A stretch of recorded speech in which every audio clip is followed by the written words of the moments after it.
Bienvenidos a Finanzas Inversión, tu podcast de inversión, episodio 20.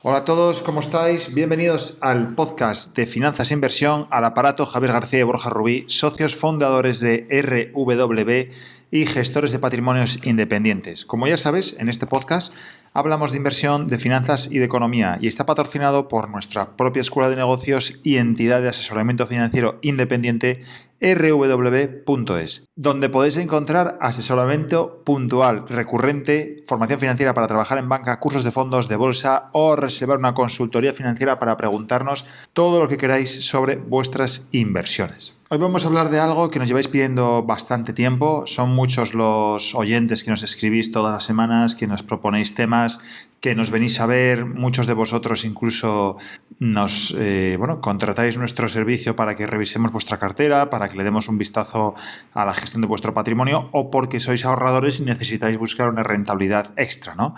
Muchas veces nos preguntáis por la bolsa, ¿no? Para invertir en bolsa y al final siempre termina saliendo a colación el tema de hoy. Y es cómo invertir en bolsa o si debo o no debo invertir en bolsa o cualquier tema relacionado con la inversión en bolsa, ¿no? Es decir, siempre se da la casuística de que la otra parte, vosotros en este caso, sí que tenéis gana, os pica el gusanillo, pero os da miedo, os da recelo, no sabéis muy bien por dónde tirar y no sabéis cómo hacerlo. Bueno, hemos querido arrancar un primer capítulo, asumiendo que es el 20, ¿no?, de la inversión en bolsa, pero asumiendo que habrá multitud de ellos más porque sabemos que os gusta, que os pica el gusanillo y también es cierto que, sería mentiros si os dijéramos que no tenemos nosotros inversiones ni posiciones de nuestros clientes en bolsa en el mercado de acciones a nivel mundial. Es decir, sería imposible porque las rentabilidades acumuladas hasta hoy solo se consiguen con una buena gestión y eso lleva inherente la inversión en bolsa. Bueno, antes de nada, queremos comentaros también que en diciembre ya están abiertas las inscripciones para apuntarse al curso de bolsa, al curso de fondos, tanto inicial como avanzado, con lo cual, si os queréis apuntar, nos mandáis un formulario a través de nuestra página web, rwb.es, y os mandamos toda la info. Da igual si estáis en Oviedo, aquí en Asturias o no, porque como lo hacemos online en directo, en las últimas ediciones pues teníamos alumnos desde España, Andorra, alumnos de Buenos Aires, a alumnos de Chile, de México, o sea que desde aquí lo intentamos coordinarlo a nivel horario para hacer feliz a todo el mundo y si no, os lo enviamos en diferido por email, ¿vale? Para que lo veáis en vídeo. Bueno, yo creo que cuando se va a hablar de inversión en bolsa, Javi, al final siempre tenemos que hablar primero de los riesgos, ¿vale? Por tanto, no cabe duda y es obvio decir que todo lo que vamos a comentar hoy no supone ni una recomendación personalizada, ni una recomendación recurrente, ni supone un asesoramiento para vosotros en particular ni personal, sino es una información totalmente genérica, totalmente global, básica y que creemos que hay que saber dentro de lo mucho que es necesario conocer antes de invertir en bolsa. ¿Cuál es el primero de los riesgos o qué es lo primero que os podemos decir después de muchos años asesorando a clientes e incluso también nosotros invirtiendo a nivel particular? Lo primero que tienes que saber es que, ojo, porque puedes llegar a perderlo todo. Es decir, tal cual, si te dijéramos lo contrario te mentiríamos. Puedes llegar a perder el 100% de la inversión. Esto puede pasar, ¿vale? Puede pasar. Antes de nada, pues deberías de formarte, deberías de informarte y si ya vas de la mano de un equipo o de un asesor financiero independiente como podemos ser nosotros mismamente, pues vas a ir mucho más tranquilo o tranquila y vas a ir con mucha mayor seguridad. Bueno, yo creo que es lógico deciros que obviéis el hecho de las charletas sobre bolsa e inversiones con el cuñado, en la barra de un bar, con el compañero de la oficina y os alejéis un poco de ese halo que hay de ser excepcional, ¿no? En el tema de la inversión, yo me compré lo que sea con las inversiones, yo ahora me dedico a esto, voy a dejar de trabajar para dedicarme a la bolsa, al trading. Bueno, yo recuerdo como si fuera hoy una amiga que tenemos o que teníamos, una amiga que tenemos que, bueno, un día llegó a la oficina y nos dijo, oye, Borja, Javi, yo me quiero dedicar al training. Y decimos, ostras, ¿pero al training? ¿Al training de qué? Y no era el training, era el trading, ¿vale? Y de paso aprovecho para deciros que próximamente tendremos un capítulo de trading con un experto en la materia, en el tema del trading, y creo que os va a interesar mucho, ¿no? Bueno, pues no hagáis como nuestra amiga y mezcléis temas y os intentéis meter en jardines que no son los vuestros, ¿vale? Porque eso al final os va a generar un estrés adicional, os va a generar unos riesgos adicionales y eso, por norma general, suele conllevar la pérdida de la inversión o una parte de ella, ¿no? Al final, claro, en la situación en la que estamos, hablar de invertir en bolsa, pues a muchos de vosotros se os pondrán los pelos de punta, ¿no? O sea, vamos, no quiere ni hablar de ello. Bueno, aquí vamos a ser un poco selectivos y vamos a poner la otra cara de la moneda sobre la mesa, ¿no? Pensad que cuando todo el mundo os habla de que hay crisis o de que hay que salir de algo o de que hay que comprar algo o de que todo el mundo te cuenta que hay que comprar oro, pues quizás es el momento del sentimiento contrario o del contrarian, que se llama, y en vez de comprar oro haya que venderlo, y en vez de no comprar bolsa haya que comprarla, ¿vale? Cuando todo el mundo te habla de una cosa, generalmente suele pasar lo contrario. Y en materia de inversión y de bolsa y de acciones suele ser pues así. Claro, cuando hay una crisis como la actual, como puede ser el coronavirus y todo se supone que todo va mal o todo va a ir mal o hemos vivido unas caídas importantísimas de doble dígito que los inversores no habéis podido recuperar muchos de vosotros, pues claro, tenéis que pensar que en este tipo de guerras, entre comillas, siempre hay vencedores y vencidos. En el caso de la crisis actual que vivimos, un cambio que estamos viviendo es el cambio de la relación, ¿no? De la relación entre las personas. Y esto, por ejemplo, lleva o da pie a que pues no vayamos a las tiendas a comprar. Claro, si tú no vas a las tiendas a comprar, estás comprando online, pues como podéis prever, ya hay sectores como por ejemplo el tecnológico o empresas como por ejemplo Amazon, que está disfrutando y viviendo una época dorada, ¿no? Con este tema del coronavirus. ¿Cuánto lleva ganado Amazon en el año? ¿Cuál es la revalorización en un año?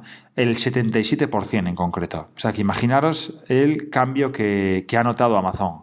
Claro, en este término que estamos contando, si te das cuenta, a nivel profesional también han cambiado mucho las cosas. Es decir, hemos pasado de trabajar tanto en las oficinas o en grandes corporaciones, todos en un departamento o todos en un piso o en una oficina cerrados, a teletrabajar. Por tanto, este cambio que está sucediendo en el mercado de trabajo también le afecta a otras compañías, como puede ser en este caso Logitech. Logitech se dedica a la fabricación de teclados, de ratones, de cámaras de webcam, ¿no? Y para que os hagáis una idea, Logitech este año lleva una revalorización de un 98%. Miento, este año no, en un año, ¿vale? La variación en un año ha sido del 98%. Daros cuenta que salvajada, o sea, la subida es espectacular. No os quiero contar también el caso de UPS, que se dedica al transporte de mercancías o de los productos que nos vende Amazon y que llegan a nuestra casa. ¿Cuánta es la variación en un año? Del 40%. Claro, estos temas que estamos contando, junto con el tema médico, la salud o la medicina o la biotecnología, si lo queréis ver así, pues también se están viendo muy afectados a nivel positivo. Os voy a contar, antes de darle paso a Javi, la historia de una compañía que se llama BioNTech. BioNTech es una compañía fundada por una pareja si no recuerdo mal, de alemanes, que se dedicaban a tema médico, a tema de investigación científica, biotecnológica, siempre relacionado con el tema de la salud. En enero, uno de los fundadores recibe un análisis sobre lo que estaba pasando, enero 2020, sobre lo que estaba pasando en China con el tema del coronavirus, deciden parar máquinas en toda la compañía y dedicarse tras varias reuniones internas, dedicarse a la fabricación de la posible vacuna para este nuevo virus que se llama coronavirus o COVID-19. Bueno, todo el mundo lo tachó de loco, pero efectivamente empezaron a trabajar en ello. Ya en abril de este año, BioNTech estaba probando la vacuna incluso con humanos, ¿vale? O sea, imaginaros desde dónde viene esto. Bueno, hace escasos meses salió a la palestra porque se había liado con Pfizer para el lanzamiento de la primera vacuna contra la COVID-19. ¿Cuánto lleva subiendo BioNTech en el año? ¿O la variación en un año? ¿Cuál es? Pues ni más ni menos que el 391%. Vale, o sea que como os podéis dar cuenta y ya por acabar mi parte, en todas las crisis hay ganadores y hay vencidos. Javi, ¿qué nos cuentas?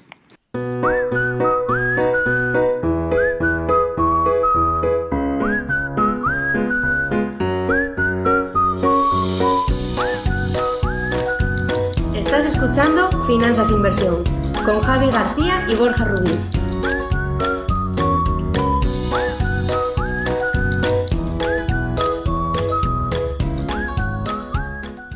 Encantado de estar aquí con vosotros otro día más. Bueno, ya sabéis que yo soy mucho de poneros en composición del lugar, en un contexto porque bueno, personalmente, y bueno, considero que las líneas de la empresa son así, que hay que hablar de lo que se sabe y de donde se aporta valor, pero siempre hay que ponerse en una composición del lugar, ¿no? Por tanto, yo lo que voy a hacer es un poco repaso del índice, del principal índice español, ¿vale? Tendremos mucho tiempo para hacer capítulos pues directamente de acciones concretas, analizarlas. Al final, yo prácticamente me tiré 15 años de mi vida comprando y vendiendo acciones, tanto por cuenta propia como, evidentemente, por cuenta de mis clientes. Por tanto, el bagaje, pues bueno, es ya importante, ¿no? De experiencias, pues insisto, en los mercados de acciones, equity, renta variable, esos todos sinónimos, ya sabéis que las tres palabras significan lo mismo, ¿no? Bueno, pues voy a repasar un poco el IBEX porque al final así pues tenéis todos un fondo de armario, como digo yo, financiero, para saber pues de dónde venimos, ¿no? El IBEX toma base en el año finales de 89, diciembre. En algunos manuales se estudia en el 90, porque fue a finales del 89 cuando toma base 3.000 puntos. ¿Vale? El IBEX ni son euros, son puntos. Puntos en función de una serie de empresas que cotizan en ese índice y otorgan una ponderación mayor o menor. Pues el IBEX toma valor 3.000 en esos finales del 89.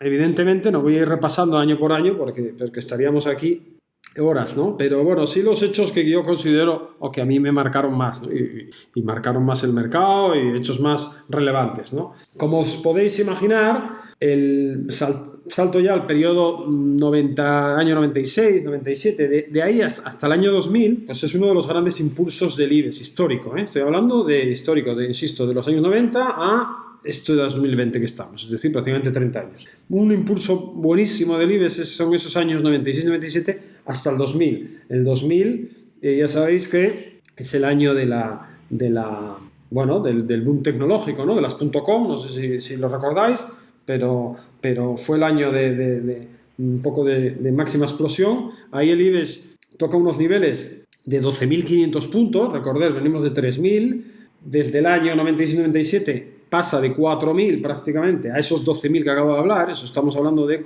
multiplicar por 3, eso es un 300% de rentabilidad. Cuando se habla de multiplicar por 3, 300%. Imaginaros la cuantía de las revalorizaciones, de las subidas, ese máximo, ¿no? Evidentemente, como no podía ser de otra manera, esa burbuja tecnológica explota y nos llevan 2 años, a septiembre de 2002, a unos niveles de 5.400. Es decir, la caída es estrepitosa, ¿no? La caída es espectacular, de 12.500 puntos a 5.400, pues más del 50% de la caída, ¿no? A continuación viene otro gran impulso, ¿no? Prácticamente desde esos mínimos hasta septiembre-octubre de 2007, de esos 5.000 y pico puntos hasta septiembre de 2007, octubre, la bolsa se va en esas fechas hasta los 16.000 puntos. Esa es la famosa cota del IBEX, máximo histórico del IBEX, los 16.000 puntos, nada más y nada menos. Es decir, venimos de unos 5.000 en 2002 a 2007 tocar 16.000, otra vez que se multiplica por 3. ¿Vale? Bueno, estamos, como digo, octubre de 2007, máximos históricos. Ahí, como no podía ser otra cosa, empieza una cuesta abajo terrible, ¿no? Ahí ya vamos a marcar un hecho y pararnos un poco más. Es septiembre del 2008. Esa fecha, para los que no os acordéis, 15 de septiembre de 2008, se declara en bancarrota Lehman Brothers. Algunos no conoceréis, no sonará de nada, pero bueno, era un referente financiero, una entidad financiera muy grande de Estados Unidos. y desencadena en esa fecha una tormenta, bueno, muchos financieros lo denominaron como una tormenta perfecta, ¿no? En el sentido de que ese banco, voy a explicar un poco a continuación, que utilizaba, por el volumen que tenía, utilizaba una serie de... colocó muchos bonos, mucha deuda en otras entidades más pequeñas, incluso entidades españolas, y todo eso cuando estalló, pues estalló en la crisis financiera que todos conocemos, ¿no? Destacar de ese año, bueno, ese año... parte del mercado sí pensaba que la administración Bush, gobernada George Bush en aquella época, pensaban que lo iba a reflotar con dinero público, cosa que al final no pasó, ¿no? Y dejaron que cayera. Evidentemente cayeron muchísimas más entidades detrás, esa fue un poco la más significativa, o la punta de lanza, o como la queráis llamar, ¿no? Esos años son los de la época, o la burbuja también subprime. El subprime nace en la titulización. La titulización es que esos préstamos hipotecarios que se habían dado sin ningún tipo de escrúpulo en Estados Unidos y en gran parte del mundo se titulizaban. Eso significaba que se vendían en paquetitos más pequeños a través de fondos de inversión, a través de muchísimos productos, y cuando esos productos dan default, dan impago, pues evidentemente todo eso cae como una cascada y, pues insisto, muchísimos bancos españoles salpicados con caídas espectaculares en determinados productos relativamente conservadores o estructuras que se vendían en aquella época o se colocaban, y todos esos dieron con unas pérdidas muy relevantes. Marzo de 2009, la caída se para prácticamente en marzo de 2009, cuando pasamos de los 16.000 que había comentado yo hasta escasos 8.000, es decir, caemos el 50%,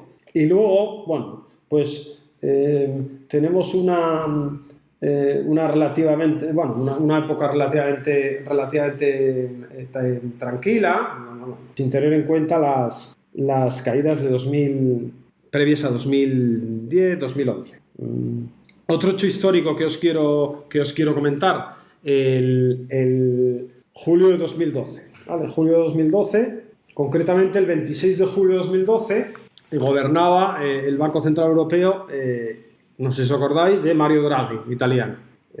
Para mí, prácticamente el mejor presidente del Banco Central. ¿Por qué digo esto? Pues, fue una persona bastante pragmática, bastante flexible y que ejerció de banquero de verdad. Había sido banquero en su época trabajando para instituciones privadas, evidentemente, y bueno, se le vio cierta independencia y sin nada de la dependencia alemana que pecaban a muchos presidentes del Banco Central, ¿no? De dejarse influir un poco por las directrices, evidentemente, del país más potente de la Unión, que fue y será Alemania, ¿no? Entonces, no sé si os acordáis de las palabras. Yo me acuerdo perfectamente de aquel día, la bolsa cotizaba plana, estábamos en niveles muy deprimidos y se descontaba prácticamente un colapso en la zona euro, tanto en Italia como en España. Eran tercera y cuarta economía de la zona euro. De hecho, os digo que esas fechas el mercado descontaba el rescate financiero a España, ¿no? El rescate financiero de España hubiese arrastrado evidentemente a Italia, y vivíamos épocas de mercado donde la prima de riesgo alcanzaba niveles de 650. Yo me acuerdo que todo el mundo hablaba de la prima de riesgo. Yo me acuerdo de montar en un taxi y me preguntaba y el taxista acababa hablando él de la prima de riesgo, o de entrar en una frutería y el frutero también hablar de la prima de riesgo, ¿no? Me llamaba muchísimo la atención. La prima de riesgo, muchos al final todavía no saben exactamente lo que es. La prima de riesgo, esos 650 puntos, hace referencia a 650 puntos básicos. 650 puntos básicos en finanzas son 6,5%. ¿Qué era ese 6,5%?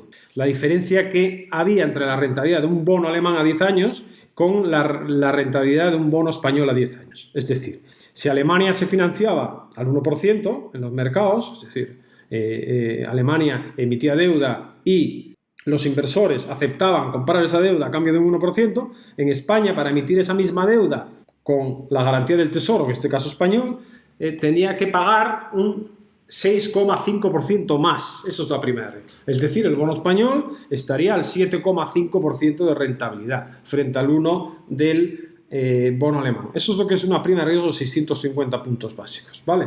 Para el que no lo sepa. Bueno, las palabras, porque a mí me encantaron, me acuerdo perfectamente. Estaba trabajando, mediodía, yo de aquí ya seguía las declaraciones de Mario Draghi en directo, porque estaba mucho más vinculado con los mercados de renta variable. Y la comparecencia, pues me acuerdo que eran siempre sobre las 2 de la tarde, me parece, 1 o 2 de la tarde.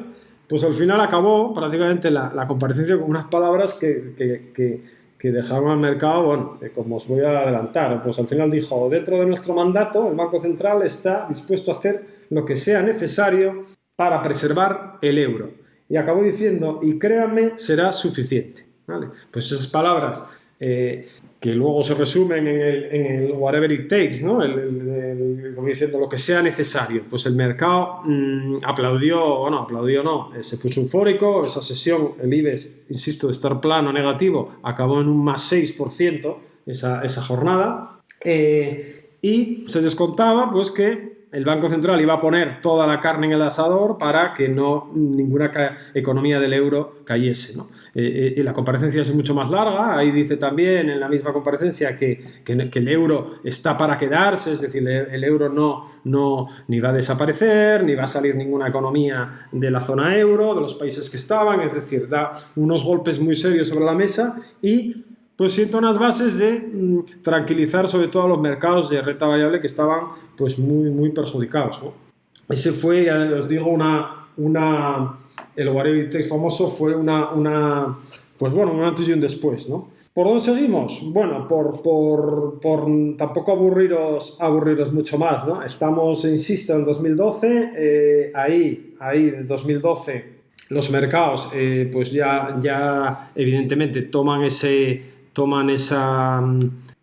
noticia como una zona de respiro, y pues, del IBEX de estar en zona de 6.500, 7.000, pues ya vivimos también unos buenos años hasta 2015. Bueno, tampoco hay mucha volatilidad el resto de años, ¿no? Podríamos destacar o pasar ya a destacar pues este lamentable de 2020 que vivimos con los mercados cayendo esas cotas tan importantes, ¿no? Antes en pre-crisis, ¿no? Pre-COVID, IBEX zona de 10.000, ¿vale? No perdáis la referencia, insisto, base 3.000, por el camino de un 12.000 a un 6.000, de un 6.000 a un 16.000, ¿vale? Veis todos esos dientes de sierra que al final son cotizaciones muy volátiles en casi todos los activos, ¿no? Pues pre-COVID, pues niveles de prácticamente 10.000 altos de IBEX, tocamos los mínimos pues hace nada, en octubre prácticamente, septiembre-octubre, el IBEX tocó mínimos de estos últimos años en 6.400 y podéis imaginaros niveles de acciones españolas, ¿no? En esos 6.400. Pues muchas acciones en esa fecha tocaron mínimos históricos, es decir, nunca habían estado tan baratas o tan bajas. Ejemplos, pues no sé, Telefónica ha cotizado niveles de 2,70, hoy en día ya está a 3,70, todos podéis ver ese nivel de subida, ¿no? De 2,70 a 3,70 es €1 sobre 2,70, lo que estamos hablando que es casi un 40%. Santander de 1,40 a 2,40, pues 3/4 de lo mismo. IAG de 0,90 a 1,90, pues es doblar. NH lo mismo, de 2 a 4, Meliá de 2,5 a 5,3, Mittal de 6 euros a 15. Esos son, hemos visto rebotes brutales, nunca se han visto esos rebotes en tan poco periodo de tiempo, provocados, ya lo sabéis, ¿no? Las buenas noticias de las vacunas, evidentemente pues eso hace animarse a sectores que eran los que más penalizaban el índice español, ¿no? Aerolínea, IAG, hoteles, en general todo tipo de servicios, fueron los que impulsaron esas acciones desde mínimos a subir pues cotas del 40%, 50% en escasas semanas, ¿no? Para acabar con una nota así, pues una nota más teórica, ¿no? Lo que os digo siempre, aunque en finanzas tendemos muchas veces explicándolo a los alumnos, identificar la volatilidad con el riesgo, no tiene nada que ver la volatilidad con el riesgo, ¿vale? La volatilidad es una medida de las desviaciones de las cotizaciones frente a las rentabilidades medias, cotizaciones medias, y eso es volatilidad, el movimiento, sin más, de la acción. Ha habido muchísima volatilidad, ¿no?, estas últimas semanas, sí. Riesgo, ¿qué sería? El riesgo intrínseco de la empresa. La volatilidad siempre se dice que es un aliado, es un amigo del inversor a largo plazo. ¿Por qué? Pues un poco, por ejemplo, Mittal, ¿va a desaparecer la fabricación de acero? Pues parece que impensable, ¿no? Evidentemente puede vivir épocas peores si se consumen menos coches, si se hace menos infraestructuras. Correcto, el acero se verá perjudicado, pero parece muy osado, ¿no?, pensar que puede desaparecer un líder del mundial del acero, ¿no?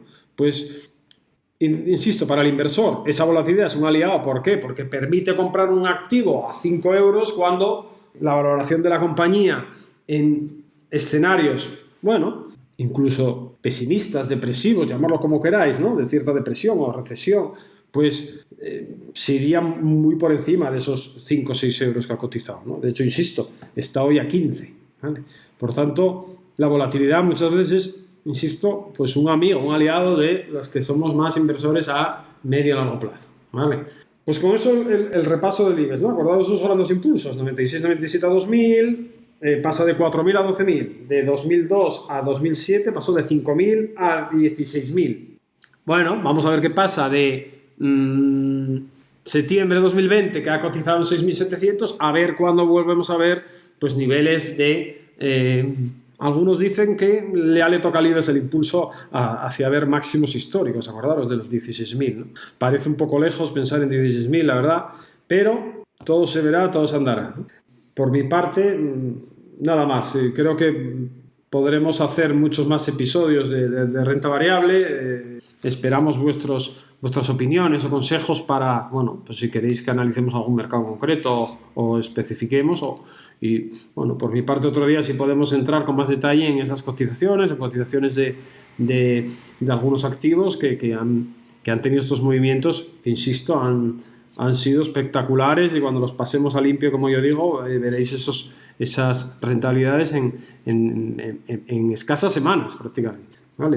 Pues nada, yo por mi parte me despido y hasta la próxima.